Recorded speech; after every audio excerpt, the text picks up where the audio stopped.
함께 나눌 하나님 말씀 마태복음 8장 10절로 13절 말씀, 지난주에 이어서 이 말씀을 같이 공부하기 원합니다. 제가 말씀을 봉독합니다. 예수께서 들으시고 놀랍게 여겨 따르는 자들에게 이르시되 내가 진실로 너희에게 이르노니 이스라엘 중 아무에게서도 이 같은 이만한 믿음을 보지 못하였노라. 또 너희에게 이르노니 동서로부터 많은 사람이 이르러 아브라함과 이삭과 야곱과 함께 천국에 앉으려니와 그 나라의 본 자손들은 바깥 어두운 데 쫓겨나 거기서 울며 이를 갈게 되리라. 예수께서 백부장에게 이르시되 가라 내 믿음대로 될지어다 하시니 그 즉시 하인이 나으니라. 아멘. 자리에 앉으시겠습니다.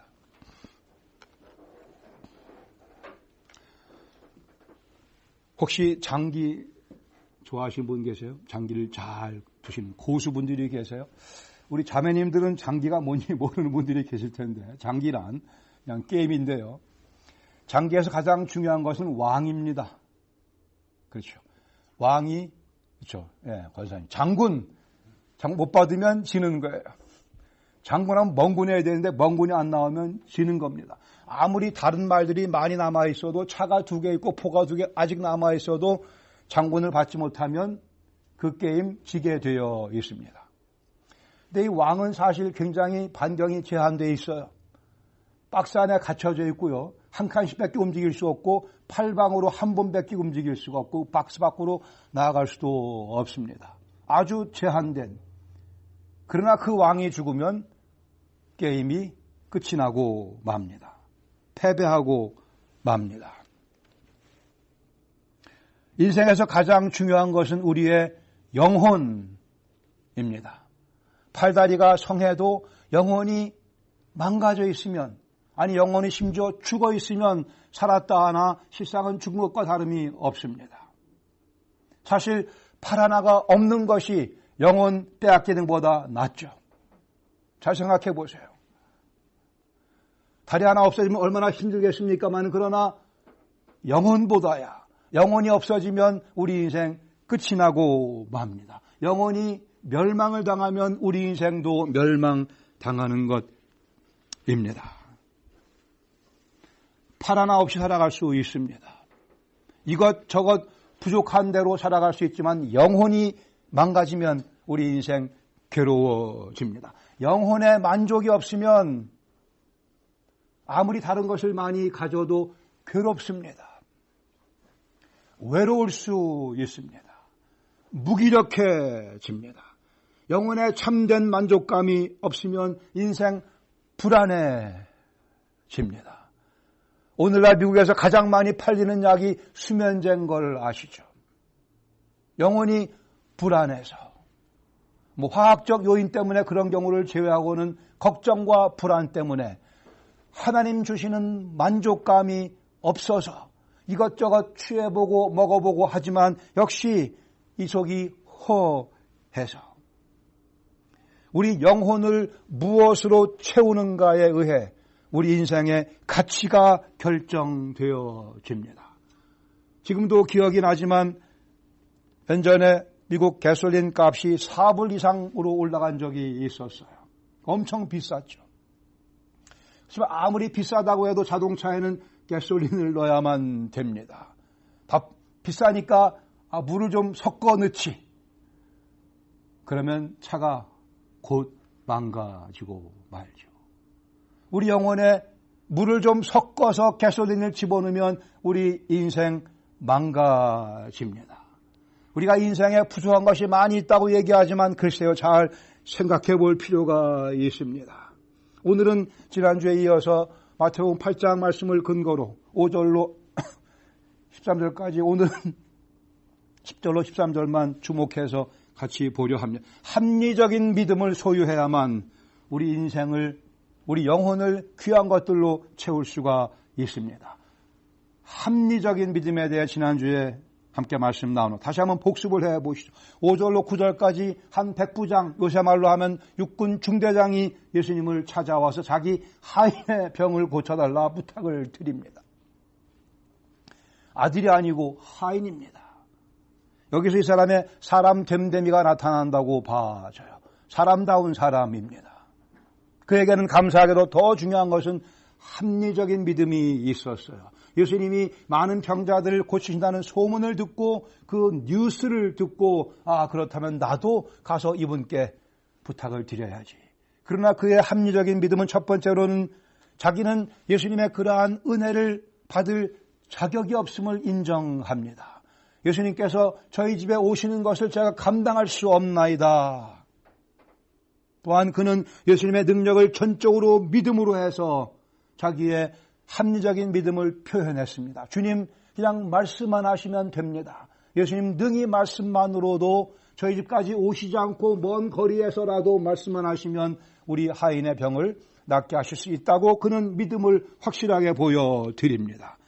또 하나 중요한 것은 그는 예수님의 권위를 인정해 드렸습니다. 그는 비유를 들어 자기의 생각을 말씀드립니다. 자기는 군대에서 생활하는 상관이고 자기 밑에 100명의 부하들이 있는데 제가 명령하면 그들이 다 순종함. 오라면 오고 가라면 가고 이것저것 하라면 하지 않습니까? 그러니 권위의 주님께서 예수님께서는 명령만 내리시면 심지어 이 하인이 앓고 있는 질병도 그 명령에 순종할 것이라고 아주 뛰어난 통찰력을 보여주며 합리적인 그의 믿음을 예수님께 보여드리고 있습니다.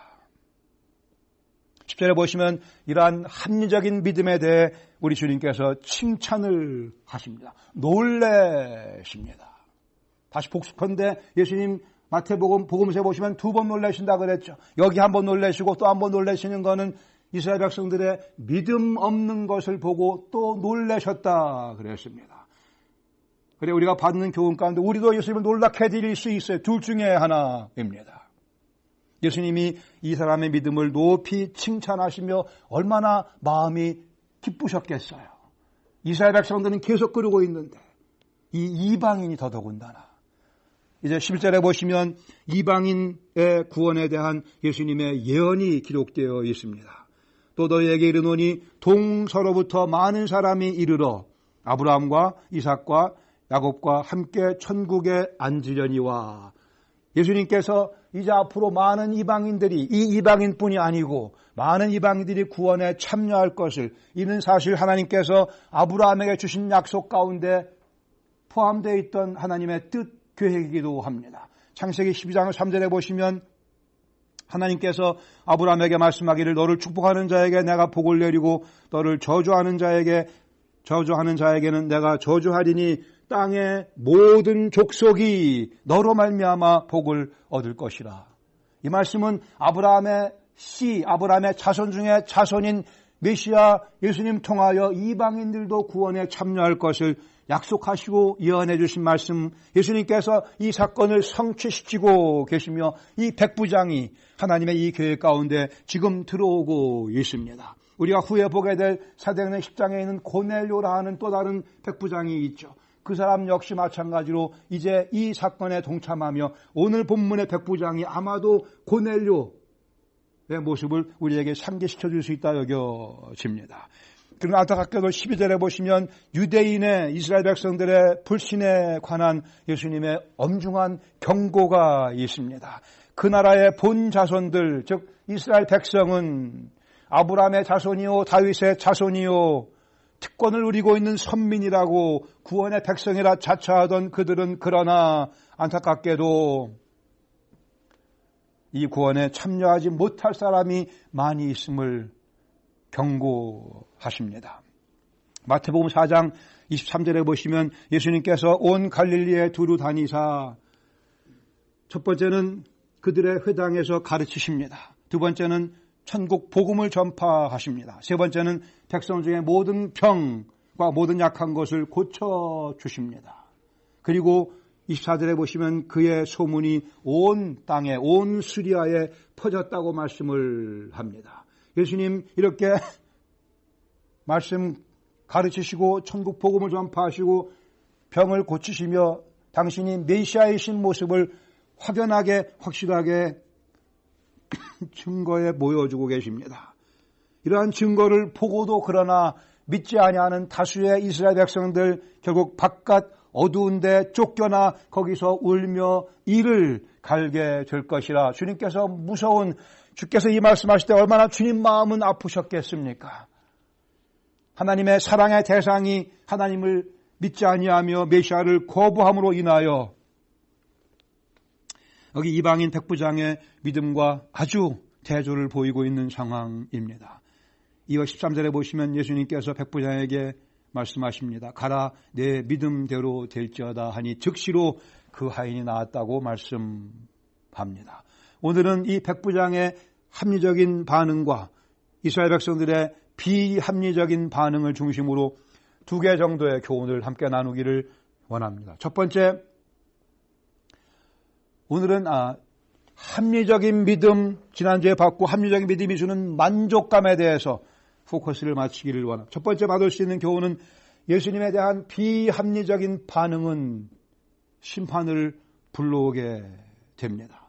유대인들의 반응, 그러한 증거를 많이 제시하셨음에도 불구하고 예수님을 메시아로 인정하지 않았기에 그들은 어두운데 쫓겨나 거기서 이를 갈며 울며 통곡하는 일이 벌어질 것이라. 이 묘사는 지옥에 관한 묘사입니다. 즉 그리스도를 믿지 않은 많은 유대인들이 이제 지옥으로 가게 될 것을 주께서 마음 아파하시며 경고하십니다. 마태복음 11장 21절에 보시면 화 있으신 저 고라신나 화 있으신 저 벳세다야, 즉 유대인들이 사는 지역을 향해 주님께서 말씀하십니다. 너희에게서 행한 모든 권능을 두로와 시돈에서, 즉 이방인들이 사는 지역에서 내가 행하였더라면 그들은 벌써 이미 베옷을 입고 회개하고 죄에 앉았을 것이라고 말씀하십니다. 증거가 부족해서 이들은 믿지 않는 것 아니었습니다. 이미 이사야 65장 2절에 여호와께서 경고하셨습니다. 내가 종일 손을 펴서 자기 생각을 따라 옳지 않은 길을 걸어가는 패역한 백성들을 불렀나니, 하나님께서 손을 펴시고 엉뚱한 길로 가는 이스라엘 백성들을 부르고 계시는, 그들을 초대하시는, 그들이 당신 품 안에 돌아오기를 기다리시는 안타까운 마음을 그렇게 표현했습니다. 악한 길에서 돌아와 줄 것을, 돌이킬 것을. 그러나 이스라엘 백성들은 하나님을 문전박대 했습니다. 하나님은 마치 구걸하듯이 그들을 안아주려 했으나 이들은 하나님을 문전박대하며 무시하며 거부하는 무서운 범죄를 저질렀습니다. 제가 아는 분 중에 좀 재밌는 분이, 이분은 이렇게 얘기해요. 밥 먹고 나면, 시작하고 나면 이상하지, 왜 밥 먹고 나는데 배가 이렇게 나오지? 배가 나오는 게 당연하죠. 어떤 분들은 물만 마셔도 살찐다는 분들이 있어요. 어떻게 물만 마셔도 살찔 수 있게? 안 그렇죠. 음식을 계속 과식을 2주일 동안 과식하면 몸무게가 늘게 되어 있습니다. 적절하게 음식을 먹고 운동을 열심히 하면 몸이 건강할 수밖에 없습니다. 당연한 원리, 당연한 이치입니다. 하나님께서 사랑으로 우리를 찾아오시는데 그 하나님의 사랑을 발로 걷어차면 그 인생 비참해질 수밖에 없지 않겠습니까? 하나님 우리에게 뭘 뺏으려고 오신다고 생각하는 분들이 많은 것 같아요. 사실 이상하게도. 저도 가끔 그런 생각을 하니까 제가 알죠. 하나님 무엇을 뺏어가시려고 우리를 찾아오시는 것 같은 인상을 자꾸 지워나가셔야만 됩니다. 하나님께서 우리로부터 뺏어가기 원하시는 것 있죠. 사실 있어요. 뭐예요? 죄입니다.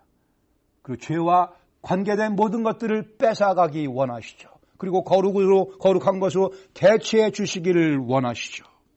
아니, 우리가 계속 그대로 살아가면 어두운데 쫓겨나며 울며 일을 가는 그러한 모습이 될 수밖에 없겠기에 우리를 그저 놔두지 아니하시고 하나님이 찾아오셨습니다. 우리 속에 강하게 자리 잡고 있는 죄를 다 도려내시려고, 다 뜯어내시려고 하나님께서 우리를 당신의 아들 그리스도를 통하여 찾아오셨습니다. 그리스도의 십자가를 통해 입증된 하나님의 사랑을 거부하는 것은 아주 비합리적인 처사입니다. 그리스도의 부활의 능력, 역사적으로 고증된, 입증된 그리스도의 부활의 능력을 거부하는 것은 아주 비합리적인 처사입니다. 당시에 예수님 당시에 많은 유대인들이 그리고 오늘날 많은 현대인들이 이 십자가의 사랑과 부활의 능력을 거부하고 있는 비합리적인 반응을 보이고 있습니다. 예수님께서는 합리적인 믿음을 찾고 계십니다. 맹목적인 믿음도 아니고 자기 감정에 의한 믿음도 아니고 현실에 입각한, 하나님의 사랑에 입각한, 하나님의 능력에 입각한 합리적인 믿음 소유한 사람들을 지금도 찾고 계십니다. 요한복음 8장 45절에 아주 중요한 말씀이 기록되어 있어요. 예수님께서 하신 말씀, 내가 진리를 말함으로 너희가 나를 믿지 아니하는도다. 내가 진리를 말함에도 불구하고 너희가 나를 믿지 아니하는도다가 아니고 내가 진리를 말하기 때문에 너희가 믿지 아니한다라고 주께서 지적하십니다. 진리를 말하기 때문에 나를 믿지 아니하는도다. 비합리적인 반응에 대해 말씀하십니다. 무서운 상황입니다. 바깥 어두운 데에 쫓겨나 거기서 울며 이를 가는 결과가 뒤따라오게 됩니다. 영원한 형벌, 지옥에 대해서 비합리적인 반응을 주께서 말씀하고 계십니다. 진리를 말하기 때문에 현대 사회는 예수님을 믿지 않습니다.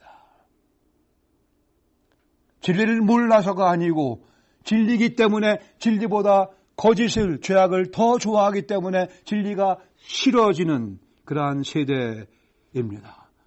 우리가 주님 말씀에 순종하지 않는 것은 때로는 분명코 주님 말씀이 진리이기 때문에 우리가 불순종하는 경우도 있음을 저는 경험을 통해서 제가 압니다. 이것이 우리의 모습입니다. 이것이 비합리적인 모습입니다. 진리임을 알기 때문에 진리를 향해 눈을 감아버리는 거예요. 그리고 더러운 추한 거짓을 향해서, 죄악을 향해서 발걸음을 옮겨가는 아주 비합리적인, 그리스도를 믿고 난 후에 비합리적으로 하나님 말씀에 반응하면 바깥 어두운 데 쫓겨나 거기서 울며 이를 갈게 되는 일은 벌어지지 않는다 하겠으나, 그러나 우리의 오늘의 삶이 그와 별 다를 것이 없는 삶이 되어버리고 맙니다. 그리스도 안에서의 자신감 대신에 내가 홀로 서 있구나 하는 심한 외로움과 무력감 속에 빠져 들어갑니다. 하나님께 감사한 마음으로 예배를 드리는 대신에 하나님 눈치나 슬슬 보며 피해 다니는 비참한 모습으로 바뀌게 되고 맙니다. 이것이 그리스도인들이 경험하는 오늘의 심판입니다. 우리가 지옥에는 가지 않겠으나 우린 천국으로 가게 되어 있으나 오늘 이 땅에서도 천국의 삶을 누리게 되어 있는데 이 땅에 살면서 지옥 같은 삶을 살게 되죠. 그래 스스로 어두운 데를 찾아가며 스스로 하나님의 존전에서 자기를 쫓아내며 울며 이를 가는 모습이 될 수가 있다고 하는 경고입니다. 예수님에 대한 비합리적인 반응은 이러한 심판을 불러오게 됩니다. 그러나 감사한 것은 두 번째로 합리적인 믿음은 우리 영혼에 만족을 가져다 줍니다. 다시요, 자격 없음을 인정하며 합리적인 믿음은 시작된다 그랬습니다. 내가 주님의 저희 집 찾아오신 것을 감당치 못하겠나이다. 제가 주님의 은혜를 받을 자격이 없나이다. 동시에 예수님의 능력에 대한 철저한 믿음, 주님 말씀만으로도 능히, 그리고 예수님의 권위를 인정해 드림으로 합리적인 믿음은 완성되어집니다. 제가 상상을 좀 해봤어요. 이 말씀을 묵상하면서 만일 예수님께서 이 사람의 청을, 간구를 들어주지 않으셨다면 어떻게 됐겠을까 생각해 보세요. 이 백부장의 간청, 자기 하인의 병을 낫게 해달라는 간청을 예수님께서 들어주지 않으셨으면 이 사람 어떻게 됐을 것 같으세요? 성경에 있는 데이터에 말씀의 내용을 근거한다면 그렇게 예수님이 이 하인의 병을 낫게 해주지 않으셨어도 이 사람은 계속해서 만족했을 것이고 그의 믿음에는 흔들림이 없었을 것이고 그는 계속해서 예수님의 권위를 인정했을 것이라고 저는 믿습니다. 왜요? 8장 9절에 다시 이 백부장 말씀하기를 나도 남의 수하에 아래 있는 사람이요 내 아래에도 군사가 있으니 분명히 위아래를 이 사람은 구분하고 있습니다. 예수님이 위에 계시는 분이요 자기는 아래 밑에 있는 자임을, 예수님의 권위 아래에 있음을, 권위 위에 있는 권위를 지닌 분이 명령하게 되어 있음을 백부장이 얘기하고 있습니다. 권위를 지닌 자의 뜻대로 일이 이루어질 것을 이 백부장은 인정하며 예수님께 합리적인 믿음을 보여주며 나왔습니다. 예수님이 고쳐주시면 예수님 권위를 인정해 드리고, 예수님이 고쳐주지 아니하시면 예수님 권위를 인정해 드리지 않고, 이런 모습은 합리적인 믿음이 아닙니다. 이 백부장은 당연히 예수님의 권위를 이미 미리 인정해 드리고 나왔습니다. 주님께서 어떻게 일을 하시든 간에 예수님의 권위에 대한 그의 생각은 변화가 없습니다. 우리도 마찬가지입니다. 더구나 거기에 예수님의 사랑을 같이 생각을 하셔야만 되죠. 결코 우리를 전적으로 사랑으로만 대해주시는 주님, 그리고 그분이 권위를 지니신 하나님이심을 우리가 기억하면 우리의 믿음은 점점 더 합리적인 믿음으로 세워져 나가게 될 것이며, 그리스도인의 만족을 뺏어가는 이유가 뭐예요? 내가 드렸던 기도가 응답되지 않는다고 생각할 때 그리스도인들은 불만을 갖게 될 수 있지만, 그러나 주님의 사랑과 권위를 인정해 드림으로 해서 우리는 결코 그 불만의 구덩이 속에 빠져들지 않게 됩니다. 나를 사랑하시는 주님께서 능히 모든 것을 하실 수 있는 그분께서 나를 지금도 사랑으로 대하심을, 그만큼 권위를 지니신 그분의 결정을 존중해 드리는 믿음, 합리적인 믿음이 있으면 우리는 결코 만족감을 빼앗기지 않게 됩니다. 모세의 변명을 기억하세요. 하나님께서 모세를 부르시고 출애굽 사건을 맡기시려고 했더니 모세가 뭐라고 그래요? 주님, 저는 말을 제대로 못하는 사람인데요. 하나님께서 뭐라고 그러세요? 누가 네 입을 만들었는데 그러셨어요. 그리고 누가 너를 보내는데. 합리적인 사고가 모세에게 결여되어 있어. 그래서 하나님께서 그를 교육시키셨습니다. 합리적으로 생각을 해보라. 내가 네 입 만들었고 내가 너를 보내는데 네가 말을 못한다고 하면 앞뒤가 맞지 않지 않느냐. 오 주여, 보낼 만한 자를 보내소서. 하나님 말씀하기를 네가 내가 보낼 만한 사람이라고 얘기하는데, 아브라함의 합리적인 믿음을 다시 한번 상기해 보시죠. 아브라함이 이삭을 바쳤습니다.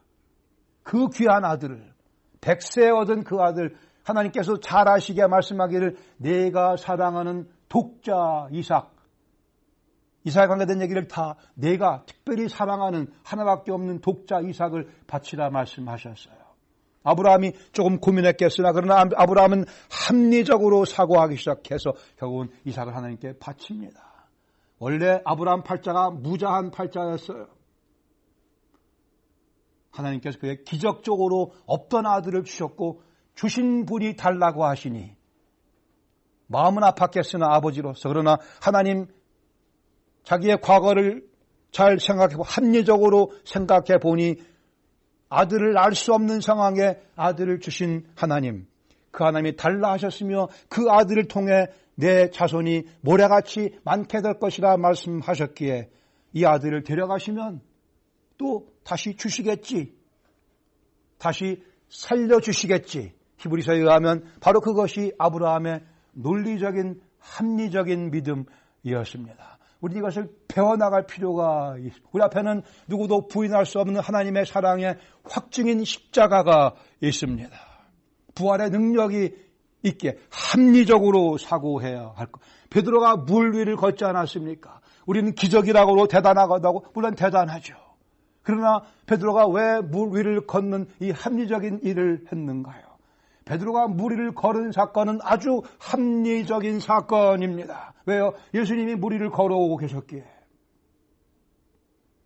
베드로가 예수님을 이걸 알고 주님이시군요. 그러면 저도 명하여 물 위를 걷게 해 주시옵소서. 주님께서 명령하시면 저도 물 위를 걸을 수 있나이다. 이것을 우리는 합리적인 사고라 얘기하며 합리적인 믿음이라 이해합니다. 그렇죠. 사람의 힘으로는 불가능하지만 예수님께서 걸어오시면서 말씀하시기를 오라 하시니 베드로가 곧 배에서 내려 걸어가기 시작을 했습니다. 이것이 베드로의 물 위를 걷는 합리적인 사건. 베드로가 동시에 그러나 예수님 부인하지 않습니까? 예수님 모른다고 부인함 3번씩이나. 이 얼마나 비합리적인 처사입니까? 얼마나 일관성이 없는, 그토록 예수님을 잘 알고 있는 베드로, 죽은 자까지 살리시는 모습을 봤던 베드로, 그 진리의 말씀을 들었던 베드로, 그 사랑을 깊이 체험했던 베드로, 어쩌자고 그 상황에서 예수님 모른다고 비합리적인 행동을 남발을 합니까?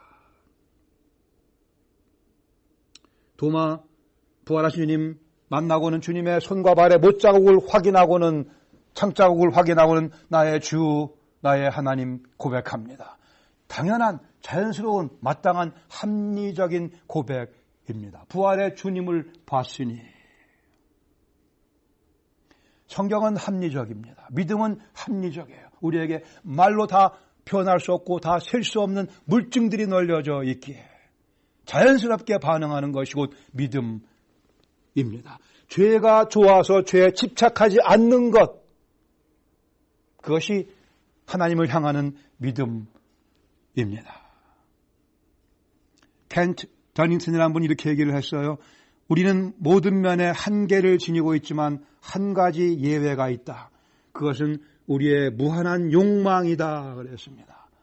참 맞는 표현이다. 우리는 정말 한계가, 완전히 한계투성인 존재들이에요. 그러나 우리에게 무한한 것이 하나, 그것은 무한한 욕망이라 그랬습니다.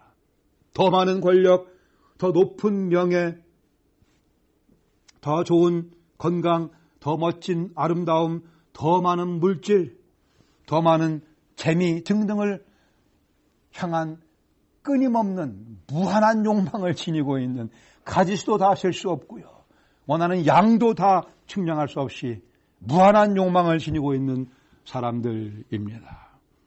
전도서 5장 10절에 인생을 잘 아는 솔로몬, 인생의 모든 것들을 다 누려봤던 솔로몬 말씀하기를, 은을 사랑하는 자는 은으로 만족하지 못하고 풍요를 사랑하는 자는 소득으로 만족하지 아니하나니 이것도 헛되도다 말씀합니다. 부족한 것이 문제가 아닙니다. 오히려 많은 게 문제예요. 욕망이 너무 많아서 문제입니다. 우리 그리스도인들은 그 많은 욕망을 하나님 주시는 선물로 바꾸어 나가며 그리스도인의 삶을 살아가고 있습니다. 우리의 욕망을 하나님께서 주시는 선물로 하나씩 바꿔 나가며 인생을 살고 있습니다. 왜냐하면 아직도 하나님께서 우리에게 주기 원하시는 많은 선물이 남아있어서 그렇습니다. 우리 욕망이 원하는 것을 추구하지 말고, 추구하기를 중단하고 하나님께서 주시고자 하는 선물을 받는 일에 열심을 품어야 합니다. 아직도 많이 남아있기 때문에 하나님 창고에 엄청 많이 쌓여져 있어요. 우리에게 주시고자 하는 하나님의 선물들이, 하늘로부터 임하는 그 만족감들이 아직도 엄청나게 많이 남아 있습니다. 앞으로 우리가 할 일은 뭐예요? 그 선물을 받으며 살아가는 것입니다. 실상 우리에게 부족한 것은 이런저런 욕망을 채우는 것이 부족한 것이 아니고 하나님의 선물, 하나님 주시는 만족감이 우리에게 아직 부족합니다. 그래서 우리 속에 죄가 남아있는 이유는, 우리 속에 아직도 이기적인 모습이 남아있는 이유는 하나님께서 주시는 만족감이 아직 우리를 가득 채우지 못해서 그런 거예요. 합리적인 믿음으로 하나님은 인자하신 분이시기에 우리에게 좋은 것을 주시는 분이시구나, 합리적으로 사고하며 하나님께 주시는 그 만족감을 얻기 위해 우리가 주 앞에 무릎 꿇는 시간을 더 많이 가져야 할 것입니다. 하나님 계획 속에 남아있는 그것들, 하나님 계획이 내 삶 속에 성취되게 하기 위해 아직도 무궁무진한 선물들이 남아있기에 앞으로 남은 평생은 우리가 할 일이 뭐라고요? 하나님 주시는 만족감을 더 많이 누리고 그 선물을 더 많이 내 영혼 속에 채우는 거예요. 또 여기서도 괜히 물질 생각하지 마. 그런 거 아니고요. 솔로몬의 한 말씀을 기억하세요. 시편 103편 5절에 말씀하기를 좋은 것으로 내 소원을 만족하게 하사 내 청춘을 독수리같이 새롭게 하시는도다. 내 청춘, 우리를 향해 우리가 청춘이라 말씀하세요. 저는 청춘입니다. 하나님 보시기에 얼마나 우리가 귀여운 존재인가를 다시 한번 확인해 보시기 바랍니다. 제가 하나님 보시기에 꽤 귀엽습니다. 여러분 어떻게 생각하시면 모르겠어요. 저는 꽤 귀여운 하나님의 아들이에요. 하나님의 몇십억 번째 아들이기 때문에 제가 굉장히 귀여울 거라 생각을 해요. 우리는 다 하나님의 귀여운 존재들입니다. 내 청춘으로 독수리 같이 새롭게 하시겠다고 하셨습니다. 우리 육신은 후패에 가도 우리 영혼은 더욱더 주님께 가까이 더 위로 독수리같이 하나님께서는 우리 영혼을 만족시켜 주실 것을 하나님께서 우리 영혼에 만족 주실 것을 믿는 것이 합리적인 믿음입니다. 하나님의 성품을 우리가 숙고하면 그렇지. 반대로 사탄은 우리 육신의 욕망을 채울 수 있는 것이 있다면 모든 걸 다 주려고 합니다. 다시요. 사탄은 우리 육신의 욕망을 채울 것들이 있으면 다 주려고 그래요. 왜요? 우리 육신의 욕망을 채우다가 인생 망치게 하려고. 여기에 사탄의 무서운 전략이 놓여져 있습니다. 사탄의 잔꾀를 간파하는 것이 합리적인 믿음입니다. 하나님의 선하심을 확실하게 보는 것이, 이해하는 것이, 받아들이는 것이 합리적인 믿음입니다. 하나님 주시는 좋은 것에 대한 배고픔이 우리에게 필요합니다. 음식을 먹을 때마다 하나님께서 주시는 만족감도 같이 씹는 그러한 습관을, 그러한 훈련을 해나갈 수 있기를 원합니다. 주 예수 내 마음에 오신 후, since Jesus has come into my heart, 예수님 오신 후 내 삶이 전적으로 변화됐습니다. 하나님의 만족감이 계속해서 우리에게 쏟아 부어지고 있기에 시편 90편 14절에 아침에 주의 인자하심이 우리를 만족하게 하사 우리를 일생 동안 즐겁고 기쁘게 하소서 이렇게 말씀합니다. 아침에 주의 인자하심으로 우리가 그 인자하심에서 푹 빠져 들어가면 우리의 평생 매일매일 즐겁고 기쁘게 살아간다 말씀합니다. 도전이 없지 않아 많이 있습니다. 아침에 찬송 쫙 부르고 일터로 가지만 일터에 들어가는 순간부터 어려움 속에 빠져 들어가죠. 그러니까 주님의 인자하심이 또 필요한 거예요. 또 주님의 인자하심에 매달려야만 됩니다. 매달리지 않으면 나만 손해보기에 주님 주시는 만족감을 계속 공급받음으로 일터에서 오는 모든 것들을 물리칠 수 있어야 되며 영적인 전쟁에서 공격해오는 사탄의 화살들을 주님 주시는 만족감으로 다 물리칠 수 있게 될 것입니다. 우리는 비록 자격이 없지만 그럼에도 불구하고 우리에게 인자를 베풀어 주시는 하나님, 이 하나님을 믿는 것이 합리적인 믿음입니다. 그리고는 그 믿음 때문에 인생을 자신 있게 살아가는 것, 합리적인 믿음을 소유한 백성들의 그리스도의 제자의 아름답고 복된 모습입니다. 같이 기도하겠습니다.